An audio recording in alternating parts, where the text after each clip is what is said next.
Hey everybody, I'm Ludus Rex, and today I'd like to talk about interesting traps. Now, most of the time you'll run into traps, you've got pitfalls, arrows, slits, darts, swinging guillotine, all that kind of stuff. You got the traditional things, right? And most of your adventures, they're pretty much ready for that. They're going to investigate, they're going to look for, the trip lines and the pressure plates and all of that, right? So, here's one of the things I like to do. I like to take traps, kind of fiddle with them a little bit, right? Like, for instance, I allow some people to trip the trap ahead of time, all right? And the trap ahead of them goes off. And it's usually some type of mechanism. Guillotines pop down from the roof. Like in Indiana Jones, buzzsaws come out. But then they continue to do so. The trap is activated. So it allows them a little bit of time to try to figure it out instead of just react and pray to the gods that they get out of the way. So a lot of times people, they'll stand back, see what's going on, and then try things, which is great. Allows player interaction. Now, one of the ones I like to mess with the most is doors. Everybody is like, oh, I checked if the door's locked. Door's locked. All right, I'm going to pick the lock, right? Last door I did, it's probably my favorite trap I've come up with. It's a door.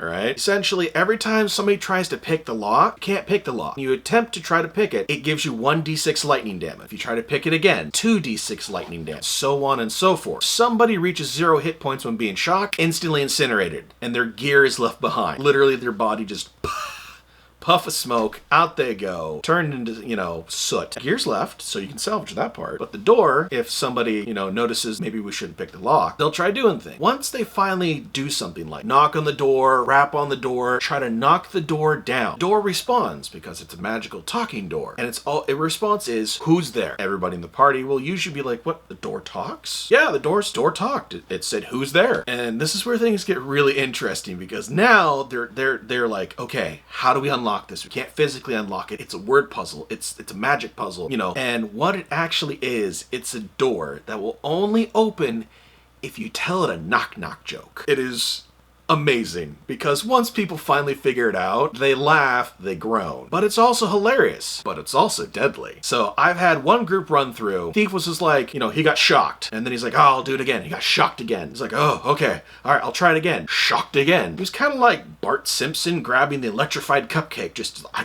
got this. Until he died. Poof. Somebody got the bright idea. All right, let's try to push the door open. And as soon as they, a little percussion on it, door goes, who's there? Everybody started thinking and thinking and thinking and thinking. Till finally, one of my friends, who is notorious for dad jokes, he took the leap. So he walks up, knocks on the door. Door goes, who's there? He goes, Orange. The door's like, Orange who? It's like, Orange who glad to see me? Right? Everybody's laughing. The door, you hear it go click. And as it opens, the hinges sound like somebody going, as it groans open. And then treasure's inside, if there is treasure. It was one of my favorite traps I've done because how do you guard a dungeon with a door that only listens to knock-knock jokes? I mean, doesn't happen often, but it makes for great comic relief, but also still has that edge of, it's still deadly. So your players will probably like it. Throw it in sometimes, see what happens. I'm Ludus Rex. For those about to roll, I salute you.